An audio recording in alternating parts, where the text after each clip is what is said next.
Hello बच्चों, कैसे हैं आप लोग। आज के लेक्चर में हम 8.1 एक्सरसाइज के जो रिमेनिंग क्वेश्चन थे उसको हम सॉल्व करेंगे। ठीक है, तो देखो यहाँ पर ये दे रखा है, फोर्थ क्वेश्चन है आपकी एनसीईआरटी बुक का ही है स्टूडेंट।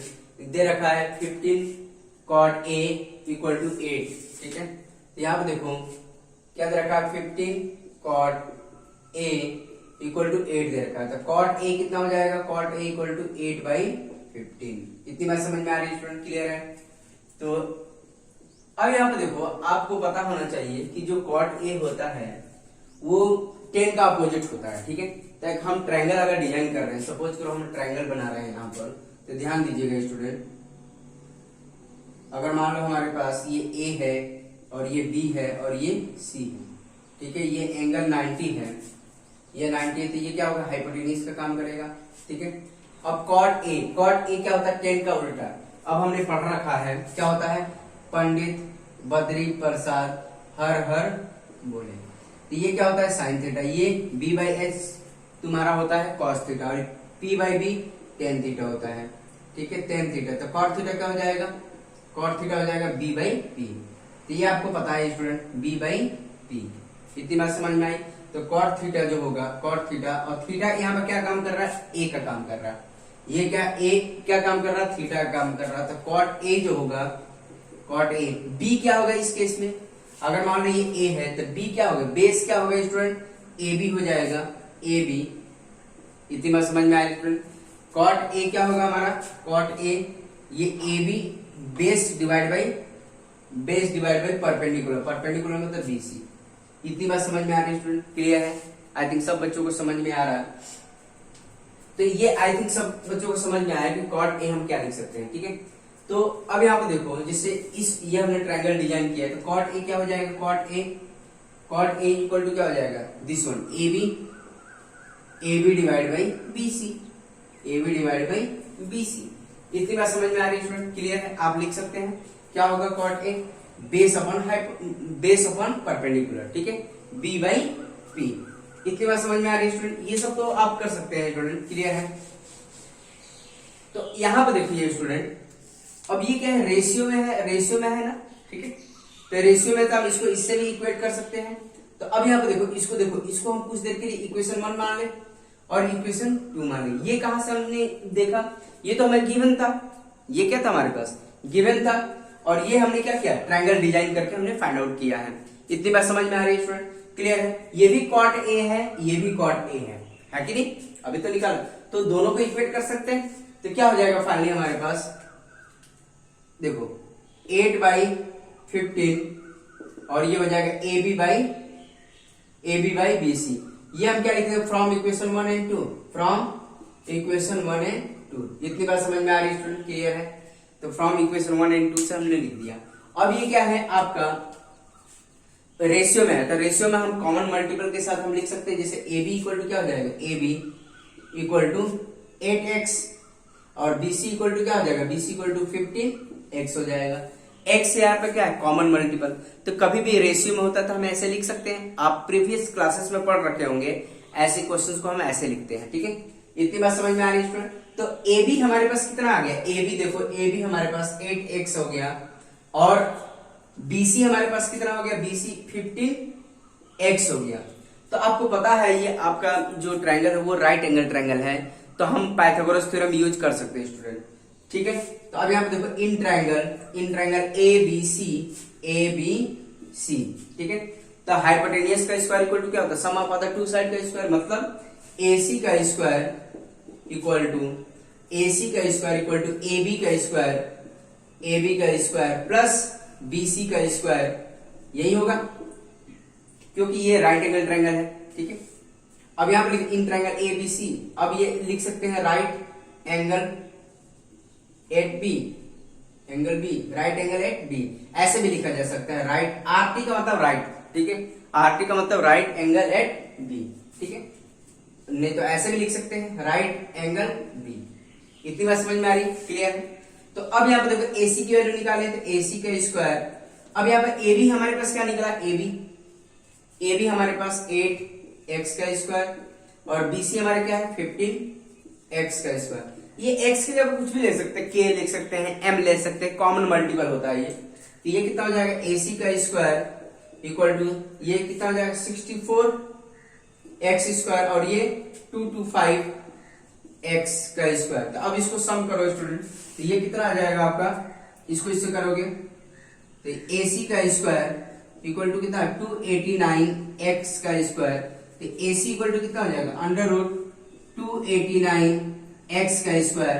तो हमारे पास जो AC आएगा स्टूडेंट AC, अब देखो 289 किसका होता है स्टूडेंट, 289 आई थिंक 17x होता है, ठीक है, 17 का स्क्वायर रूट होता है। तो AC हमने क्या निकाल लिया 17x निकाल लिया।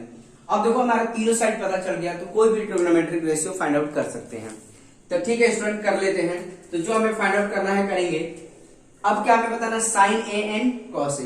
तो साइन A जो होता है वो कितना होता है, साइन A हमने पढ़ा था P/H होता है, मतलब perpendicular upon hypotenuse, perpendicular upon hypotenuse. तो परपेंडिकुलर इस केस में क्या था स्टूडेंट, मतलब A के रिस्पेक्ट में परपेंडिकुलर क्या था, दिस वन BC, ठीक है, तो क्या था BC, और हाइपोटेनियस क्या था हमारे पास AC था, AC, ठीक है। तो ये जाएगा साइन A क्या BC कितना हमारे पास 15x और साइन AC कितना है 17x। तो ये आ गया तुम्हारा, तो साइन A फाइनली जो हमारा आ गया 15/17 आ गया। इतनी बात समझ में आ रही है स्टूडेंट, क्लियर है, आई थिंक सब बच्चों को समझ में आ रहा। अब क्या सेक A, अब ये क्या होता है कॉस का उल्टा होता है। कॉस क्या होता है B/H होता है, कॉस थीटा क्या होता है B/H मतलब base upon hypotenuse. Sec A क्या होता है H/B हो जाएगा, H/B मतलब हाइपोटेनियस अपॉन बेस। अब इस केस में हाइपोटेनियस क्या है AC है, AC, और बेस क्या है स्टूडेंट A के रिस्पेक्ट में बेस क्या कर रहा है AB। अब यहां पर देखो सेक A जो होगा, सेक A जो होगा, ठीक है। अब यहां पर देखो ये हमने AC लिख लिया, AC कितना है 17x है और ये 8x है, 17x divide by 8x, x cancel हो गया, तो सेक A जो आएगा हमारा 17/8 आ जाएगा, ठीक है। इतनी बात समझ में आ रही है स्टूडेंट। तो यहां तक हमें पूछ रखा है, यही दो पूछ रखा है ट्रिग्नोमेट्रिक रेशियो, बाकी के रिमेनिंग भी आप सॉल्व कर सकते हैं। तो देखो सेक A तो इतना आ गया, कॉस A कितना हो जाएगा 8/17 हो जाएगा, साइन A कॉसेक A कितना हो जाएगा, कॉसेक A कितना हो जाएगा 17/15 हो जाएगा, ठीक है। और जैसे कॉट A निकाल, कॉट A दे रखा है 8/15, तो tan A कितना हो जाएगा स्टूडेंट, tan A 15/8 हो जाएगा, जस्ट कॉट का रेसिप्रोकल। इतनी बात समझ में आ रही है स्टूडेंट, क्लियर है, आई थिंक सब बच्चों को समझ में आ रहा है। अब देखो नेक्स्ट वाला क्वेश्चन कर लेते हैं स्टूडेंट।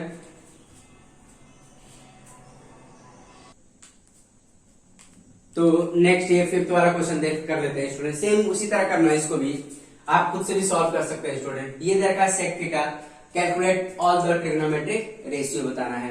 तो देखो सेक थीटा क्या होता है स्टूडेंट, सेक थीटा ये तुम्हारा 13/12 दे रखा है। तो अब यहाँ पे ये समझिए, इसको मान लेते हैं हम इक्वेशन 1, ठीक है। ये हम इसलिए मान रहे हैं क्योंकि हमें सॉल्व करने में आसानी हो जाए, ठीक है। अब यहाँ पर होगा, देखो ट्रायंगल बना सकते हैं, ठीक है, ट्रायंगल बनाओ, राइट एंगल ट्रायंगल बनाएंगे, ठीक है। अगर मान लीजिए थीटा है स्टूडेंट, ठीक है, थीटा है, ठीक है, तो ये तुम्हारा ABNC ये राइट एंगल ट्रायंगल है, ठीक है, राइट एंगल ट्रायंगल। अब थीटा, अब कॉस थीटा क्या होता है स्टूडेंट, हाइपोटेनियस अपॉन बेस होता है, बेसिकली क्या होता है हाइपोटेनियस अपॉन बेस। तो यहाँ पर देखो, तो ये क्या होगा, ये तुम्हारा परपेंडिकुलर होगा, हाइपोटेनियस होगा और ये बेस होगा। तो सेक थीटा क्या हो जाएगा, जस्ट कॉस थीटा का उल्टा।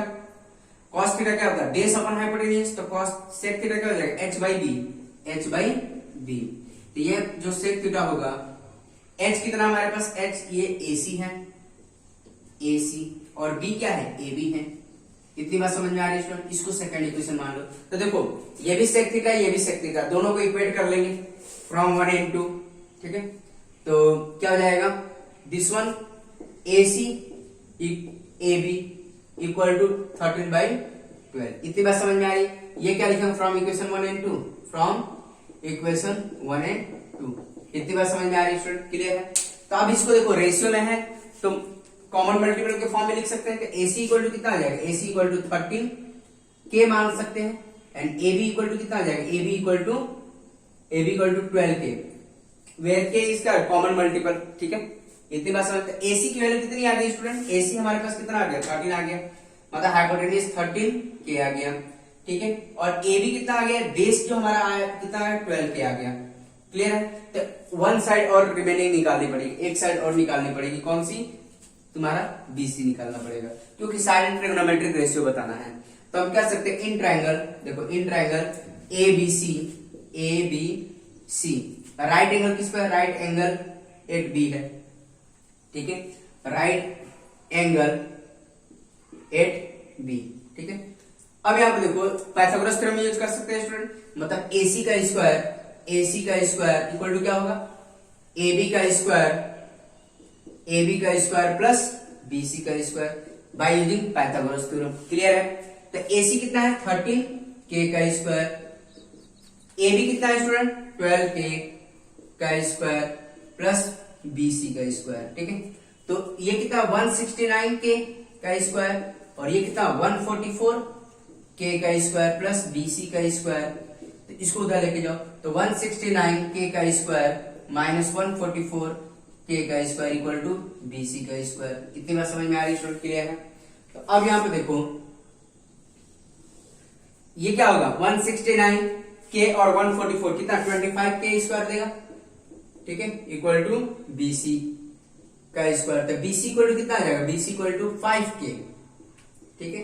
तो BC के लेंथ प्लस माइनस 5 आएगा, लेकिन हमें माइनस की जरूरत नहीं है, ये क्या है 5 के आ जाएगा, ठीक है। यहाँ पर अब ऐसे देखा जाए तो प्लस माइनस 5 के आएगा, बट BC हमें क्या लेना है 5 के, क्योंकि लेंथ हमें साइड जो है निगेटिव नहीं होती है, तो यहाँ पर हमें BC की लेंथ 5 के लेना पड़ेगा, माइनस 5 के नहीं देंगे, ठीक है। इतनी बात समझ में आ रही है स्टूडेंट। अब सारे ट्रिग्नोमेट्रिक रेशियो बताना है, तो अब देखो हम सॉल्व कर लेते हैं। तो cos थीटा क्या हो जाएगा, देखो cos थीटा तो क्या होगा स्टूडेंट, सेक थीटा का जस्ट अपोजिट होता है। सेक थीटा क्या दे रखा है, ये दे रखा है, तो क्या हो जाएगा 12/13 या बेस अपॉन हाइपोटेन्यूज 12 के डिवाइड बाय 13 के, ऐसे भी लिख सकते हैं। तो यहाँ पर दूसरा तरीका भाई क्या है, बेस अपॉन हाइपोटेन्यूज। तो बेस क्या है हमारे पास 12 के और ये कितना है 13 के, तो फाइनली हमारे पास के से के कट गया, क्या बचा 12/13। तो cos थीटा जो आ गया फाइनली हमारे पास 12/13 आ गया, क्लियर है स्टूडेंट, आई बात समझ में। फिर अब हम साइन थीटा निकालेंगे, ठीक है। साइन थीटा क्या हो जाएगा, साइन थीटा वो होता है P/H होता है, मतलब परपेंडिकुलर अपन हाइपोटेन्यूज। तो परपेंडिकुलर क्या है, थीटा के रिस्पेक्ट में परपेंडिकुलर क्या है 5 है, मतलब 5 के डिवाइड बाई 13 के, तो के से के कैंसिल हो गया, क्या बचा 5/13। तो फाइनली हमारे पास साइन थीटा जो आ गया कितना आ गया स्टूडेंट 5/13, क्लियर है। आई थिंक सब बच्चों को समझ में आ रहा है। 13 कॉसेक थीटा क्या होता है, कॉसेक थीटा ये होता है जस्ट साइन थीटा का रेसिप्रोकल साइन थीटा क्या हो जाएगा 13 तो साइन थीटा का जस्ट रेसिप्रोकल हो जाएगा, ये हो जाएगा 13/5 हो जाएगा। इतनी बात समझ में आ रही है स्टूडेंट, क्लियर है। अब क्या बचा हमारा 10K, अब देखो 10K निकाल लेते हैं, 10K और ठीक है इधर साइड में निकाल लेते हैं, साइड में कैलकुलेट, यहाँ पे कैलकुलेट कर लेते हैं स्टूडेंट। आई थिंक ये सब नोट कर लेना, ये करना है, इसके बाद देखो सबसे पहले ये करना है, फिर ये करना है, फिर ये करना है, ठीक है।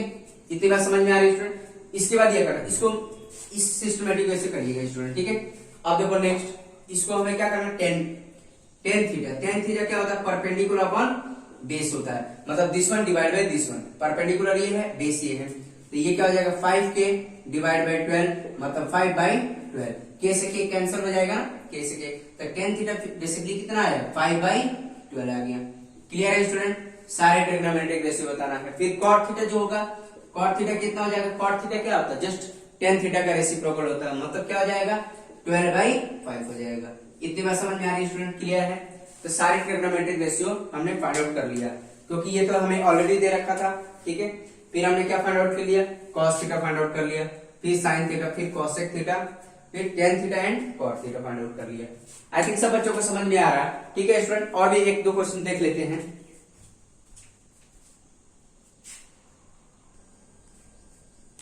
तो देखो बच्चों इसको कैसे कर लेंगे, ये आपका 6 क्वेश्चन है एनसीईआरटी बुक का, ठीक है। If angle A and B are acute angle such that cos A equal to cos B है, देन हमें प्रूव करना है angle A equal to angle B। तो देखो स्टूडेंट मतलब इसको दो तरीके से किया जाएगा सॉल्व। तो पहला केस बता देता हूँ, दोनों तरीके से मैं सॉल्व करके बता देता हूँ। जैसे केस फर्स्ट, ठीक है, पहले तरीके से सॉल्व करके बताता हूँ, फिर दूसरे तरीके से भी सॉल्व करके बता रहा हूँ। तो देखो हमने एक कंसीडर कर दिया एक ट्रायंगल ए, मतलब ए एंड बी क्या है, एक्यूट एंगल। एक्यूट एंगल का मतलब क्या है, 90 से कम है, ठीक है, इसका मतलब यही है। तो हमने एक ट्रायंगल कंसीडर किया, सपोज करो ये ए है और ये राइट एंगल ट्रायंगल है, और ये सी लेंगे क्योंकि ए एंड बी एक्यूट होना चाहिए, एंगल बी जो होना चाहिए और एंगल ए एक्यूट मतलब 90 से कम होना चाहिए, ठीक है। और ये cos A and cos B का मतलब ये रेशियो है, तो राइट एंगल ट्रायंगल तो कंसीडर करना ही पड़ेगा आपको। तो यहां पे देखो, यहां पे ले लिया लेट, यहां पे कंसीडर करें let angle A and angle B are acute angle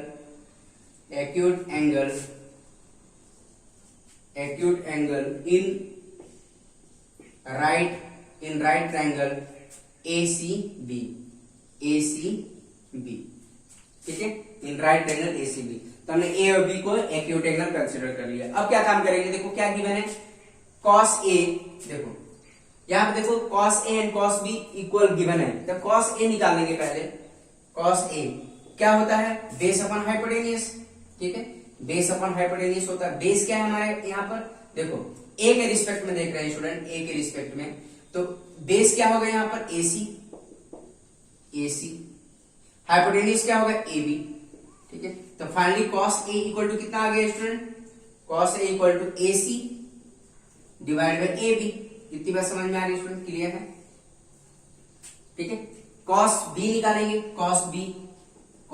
अब कौन सा एंगल लेंगे, B के रिस्पेक्ट में निकालते हैं, एंगल अब क्या है B है, तो इसके रिस्पेक्ट में अब ये भी होता है B बाई हाइपोटेनियस ही होता है, बेस अपॉन हाइपोटेनियस। तो B के रिस्पेक्ट में बेस क्या है, ये वाला BC है, BC, और हाइपोटेनियस तो यही होगा, दोनों के केस में हाइपोटेनियस यही होगा, तो हाइपोटेनियस कितना होगा AB।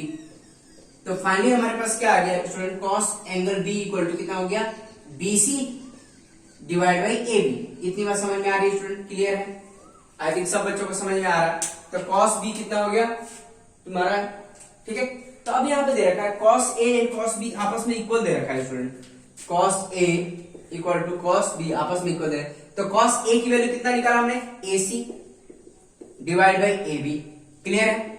cos B की वैल्यू कितनी निकाली हमने, BC डिवाइड बाई AB, ठीक है।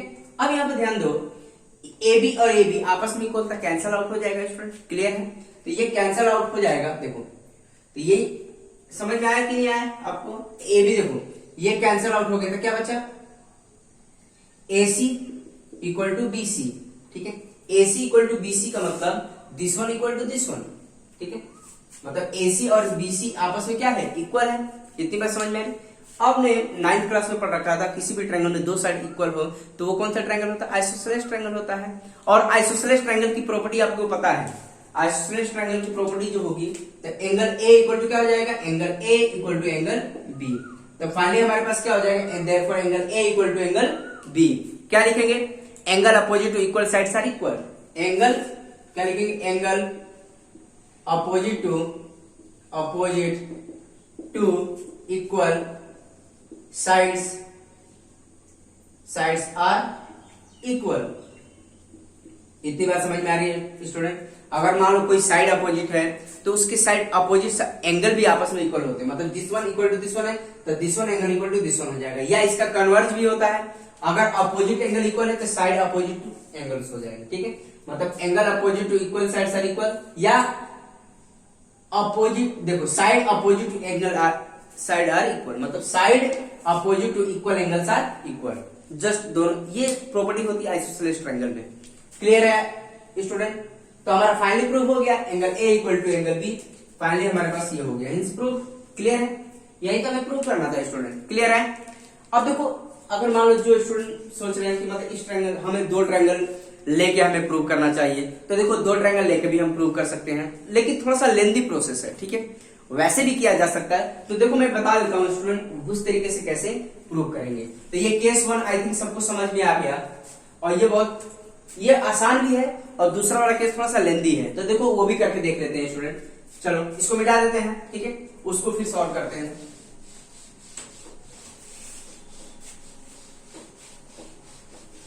जो बच्चे खुद से सॉल्व करना चाहते हैं खुद से ट्राई कर सकते हैं, ठीक है।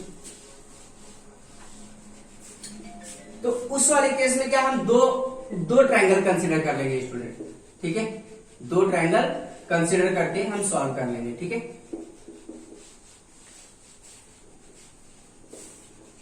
तो अब यहां पे देखो दो ट्रायंगल बना लेंगे, केस 2 हम बना रहे हैं, केस 2। तो हमने क्या किया, एक ट्रायंगल ये ले लिया, ठीक है, एंगल ए और बी के बारे में बात करना है, तो एक एंगल हमने ए एंड एक्स वाई ले लिया, ठीक है, सपोज करो ये लिया, ये एंगल ए के रिस्पेक्ट में। एक एंगल हमने ले लिया बी ले लिया, बी के रिस्पेक्ट में देखना बी एम एन, ये हमने ले लिया, ये राइट एंगल ट्रायंगल है बी, ठीक है। इतनी बात समझ में आ रही है स्टूडेंट? आई थिंक सब बच्चों को समझ में आ रहा है।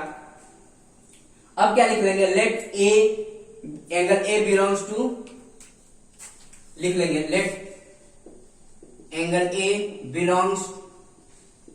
Belongs to right triangle A X Y and angle B belongs to right triangle B M N. इतनी बात समझ में आई? ये हमने देखो लिख बना भी लिया है, क्लियर है स्टूडेंट? आई थिंक सब बच्चों को समझ में आ गया। अब क्या दे रखा है, कॉस ए, देखो कॉस ए और कॉस बी आपस में इक्वल दे रखा है, तो क्या काम करेंगे, डायरेक्ट करते हैं। देखो cos A equal to cos B, ये क्या है हमारे पास, गिवन है, ठीक, गिवन है ना। तब क्या काम करेंगे, कॉस ए निकाल देंगे। कॉस ए क्या होगा, इसमें बेस अपन क्या होता है, बेस अपन हाइपोटेनियस, क्या होता है बेस अपन हाइपोटेनियस, मतलब बी बाई एच होगा। इसमें भी क्या होगा, देखो ये इस ट्रायंगल के लिए ले रहे हैं हम, ठीक है, तो कॉस बेस अपन हाइपोटेनियस, और ये कॉस बी के रिस्पेक्ट में ये भी बेस अपन हाइपोटेनियस होता है, बेस अपन हाइपोटेनियस। अब यहाँ पर काटिएगा मत, क्योंकि ये वाला कॉन्सेप्ट हम इस वाले राइट एंगल के लिए यूज कर रहे हैं और ये हम इस वाले राइट एंगल के लिए यूज कर रहे हैं। तो इस केस में बेस क्या है यहाँ पर, ए एक्स। इतनी बात समझ में आ रही है स्टूडेंट? और ये क्या हमारे पास हाइपोटेनियस ए वाई है, क्लियर है स्टूडेंट? इस वाले ट्रायंगल में बेस क्या है, बी एम, और इस वाले ट्रायंगल में हाइपोटेनियस क्या है, बी एन है, ठीक है। आएगा समझ में? आई थिंक सब बच्चों को समझ में आ रहा। तो अब ये काम करेंगे, इन सब देखो दोनों आपस में इक्वल है, तो इसको समथिंग के मान सकते हैं, के। इतनी बात समझ में आ रही है? इसको नाम दे देते हैं इक्वेशन फर्स्ट मान लेते हैं, ठीक है। आज क्यों हम एज्यूम कर रहे हैं, क्योंकि आगे चलते ये सब यूज होने वाला है, ठीक है। अब यहाँ पे देखो एक काम करते हैं स्टूडेंट, इसको चेंज कर ले थोड़ा। अब इक्वेशन 1 की बात करना है, इसको इंटरचेंज करके देखते हैं। क्यों? क्योंकि इसको आगे हम चल के यूज कर रहे हैं। अभी इसको इंटरचेंज करो, ए एक्स यहाँ पर आई थिंक नहीं दिखेगा आपको, तो यहाँ पर मैं सॉल्व कर देता हूं। जिसे इंटरचेंज करो, ए एक्स, इसको इधर लिख लो बी एम, और ये आ जाएगा, ये ए वाई आ जाएगा यहाँ पर, ए वाई, और बी एन तो यही रहेगा, बी एन इक्वल टू के, ठीक है। इतनी बात समझिए। अब देखो इसको इक्वेट करो इससे, और इसको इससे एक बार इक्वेट करो, तो क्या आ जाएगा, ए एक्स बी एम क्या हो जाएगा, के, इसको A Y B N equal to K. अब देखो क्रॉस मल्टीप्लाई करो, तो ए एक्स इक्वल टू कितना आ गया, K time B M, K time B M, या ए एक्स इक्वल टू कितना आ गया, K time B N, cross multiply किया है। And A Y equal to कितना आ गया student, A Y K time B N, या A Y equal to K time B N. इतनी बात समझ में आ रही है स्टूडेंट? क्लियर है? तो अब यहां पर देखो, जैसे हमने दो साइड, दिस वन देखो ए एक्स डिवाइड बाई, देखो अब क्या है, ए एक्स डिवाइड बाई हमने बी एम देख लिया। तो एक काम करते हैं, इसी को हम एक काम करो, इसको पहली इक्वेशन नहीं मानते। क्यों? क्योंकि अब देखो यहाँ पर क्या मैं बोलना चाह रहा हूं, A X divide by B M, और इसको उधर मान लिया ए वाई डिवाइड बाई, ठीक है, A Y divide by B N equal to K. इसको हम इक्वेशन 1 मान ले, ठीक है। इसको मत मानो, कोई दिक्कत नहीं, इसको मान लो। क्यों? इसी का यूज करेंगे, ठीक है। अब इसकी हेल्प से हमने ये काम कर लिया, क्योंकि बस बहुत बच्चों कंफ्यूजन हो रही है ना, ये कैसे कर लिया। तो एक काम करो, आपकी कंफ्यूजन दूर करने के लिए इसी को इक्वेशन 1 मान के रखो। इतनी बात समझ में आ रही है स्टूडेंट? क्लियर है? तो हमने इसको 1 मान लिया। अब देखो इसकी हेल्प से हम ये सॉल्व कर सकते हैं, A X divide by B N equal to K. यहां से हमने ए एक्स और बी की वैल्यू निकाल ली। अब यहां पर ध्यान देना स्टूडेंट, अब क्या करेंगे, जैसे हमने यहां पर देख लिया, इस पहली वाली इक्वेशन से हमने क्या किया है, ax डिवाइड बाई bm किया है, ठीक है, ay डिवाइड बाई bn किया है। अगर हम xy डिवाइड बाई nm कर लें तो दोनों ट्रायंगल को सिमिलर प्रूव कर सकते हैं, ठीक है। कैसे, देखो ax डिवाइड बाई bm के आ रहा, ठीक है, ay डिवाइड बाई bn के आ रहा। अगर मान लो this one equal to this divide by this one भी के अगर आ जाए तो दोनों ट्रायंगल सिमिलर होंगे। अब जब दो ट्रायंगल सिमिलर होते हैं तो करस्पॉन्डिंग साइड के रेस मतलब करस्पॉन्डिंग एंगल भी आपस में इक्वल होंगे, तो हम देयरफॉर फाइनली हम कह सकते हैं angle A equal to angle B. इतनी बात समझ में आ रही है स्टूडेंट? तो ये हमें लाइन ऑफ थिंकिंग अप्लाई करनी पड़ेगी आपको। तो हमने क्या किया, हम ए वाई डिवाइड बाई हमने क्या किया, X Y divide by N M निकालना है, ठीक है, X Y divide by N M, ठीक है। तो एक्स वाई क्या होगा स्टूडेंट, एक्स वाई इसके रिस्पेक्ट में क्या होगा। अब मैं डायरेक्ट लिखना चाहूंगा तो मैं ये लिख सकता हूं, क्या लिख सकता हूं, ए वाई अंडर रूट ए वाई का स्क्वायर माइनस, देखो ए वाई का स्क्वायर माइनस ए एक्स का स्क्वायर, ठीक है, ये मैंने लिख दिया। और एन एम जो लिखना चाहूंगा मैं ये लिख सकता हूं, इसको एन एम की बात कर रहा हूं, बी एन का स्क्वायर माइनस बी एम का स्क्वायर। इतनी बात समझ में आ रही है स्टूडेंट, ठीक है। मतलब एन एम को हम क्या लिख सकते हैं, बी एम का स्क्वायर माइनस बी एम। अब ये स्टूडेंट सोचेंगे आया कैसे, देखो मैं बता देता हूं कैसे आया। जैसे इस वाले ट्रायंगल में देखो पाइथागोरस थ्योरम यूज कर सकते हैं, बी एन का स्क्वायर इक्वल टू क्या होगा, एन एम का square equal to plus B M का स्क्वायर, ठीक है। हमें इसकी वैल्यू निकालनी है, किसकी वैल्यू निकालनी है, एन एम की वैल्यू निकालनी है। तो इसको इधर लेके गए तो बी एन का स्क्वायर माइनस बी एम का स्क्वायर इक्वल टू क्या होगा, एन एम का स्क्वायर होगा।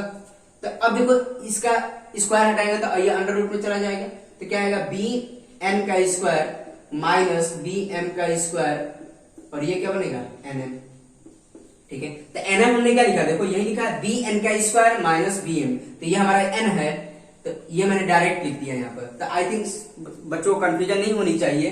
तो हमने क्या लिख दिया, बी एन एम क्या हो जाएगा हमारा, बी एन का स्क्वायर माइनस बी एम। इतनी बात समझ में आ रही है। सेम इसके लिए एक्स वाई भी हमने यहाँ पर ले लिखा, एक्स वाई क्या होगा, under root X A Y का स्क्वायर माइनस ए एक्स का स्क्वायर। मैंने सेम प्रोसीजर सॉल्व किया। मतलब इसमें राइट एंगल ट्रायंगल में पाइथागोरस थ्योरम यूज कर सकते हैं। मतलब ए वाई का square equal to X Y का स्क्वायर प्लस ए एक्स का स्क्वायर। तो हम यहां से ए वाई के स्क्वायर की वैल्यू निकालेंगे तो ये आएगा। इतनी बात समझ में आ रही है स्टूडेंट, क्लियर है?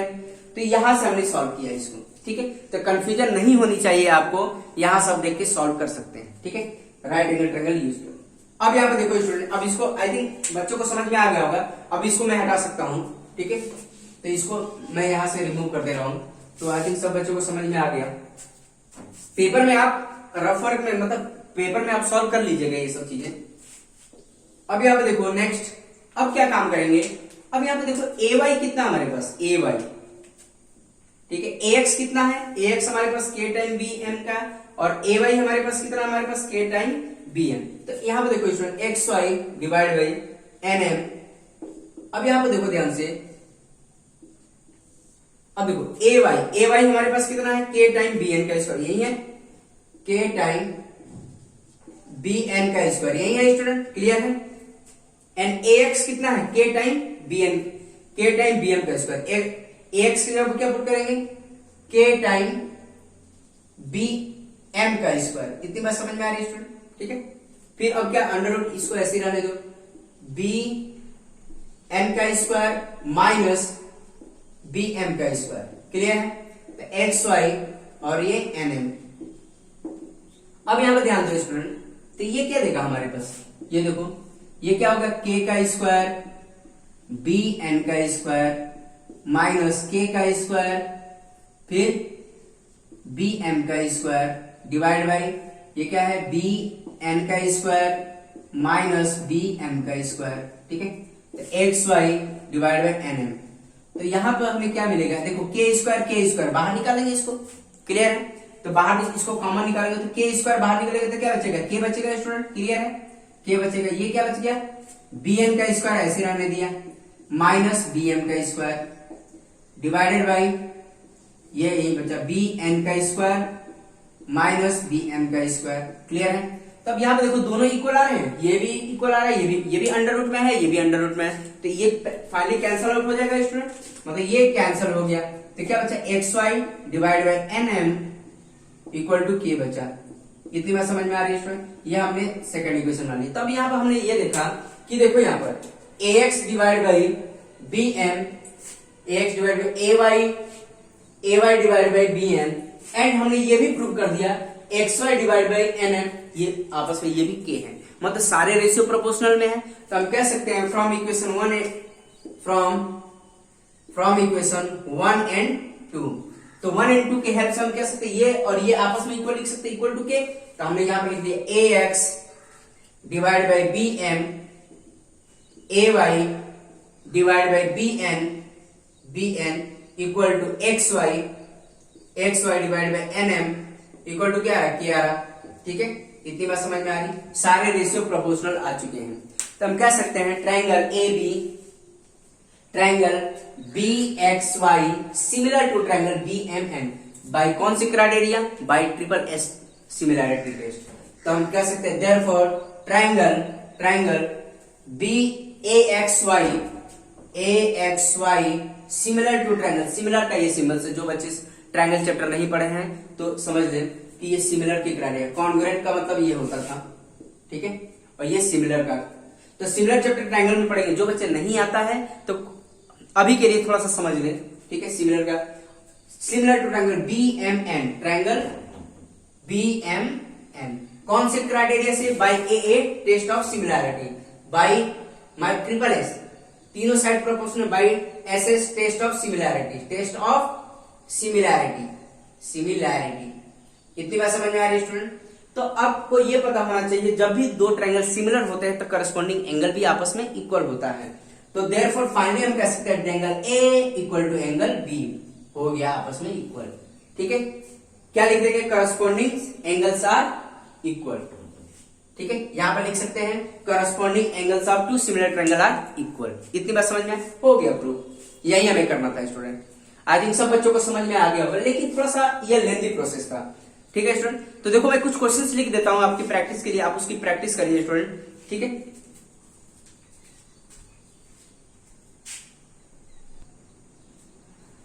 देखो बच्चों मैंने दो क्वेश्चन आपके प्रैक्टिस के लिए लिख रखा है। ठीक है, ये आपके एनसीईआरटी बुक का एग्जांपल 2 and 1 है।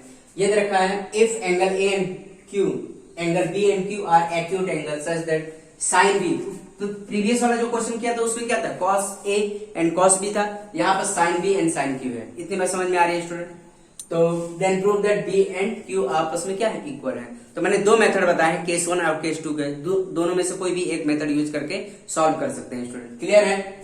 अब देखो दूसरा तरीका है if tan A equal to या tan theta equal to 4/3 find the other trigonometric ratio of angle A। मतलब एंगल A का मतलब sin A, cos A, cot A, sec A एंड cos A की बात कर रहा है। मतलब ये सारे रिमेनिंग जो ट्रिग्नोमेट्रिक रेशियो उसको हमें सॉल्व करना है। इतनी बात समझ में आया स्टूडेंट? आई थिंक बहुत आसान है, आप कर लेंगे। तो आप प्रैक्टिस के लिए ये दो क्वेश्चन करिए आप। ठीक है स्टूडेंट, तो आज के लेक्चर में हम इतना ही रहने देंगे। हम नेक्स्ट लेक्चर में बाकी रिमेनिंग कॉन्सेप्ट के बारे में बात करेंगे। ठीक है स्टूडेंट, ओके, थैंक यू।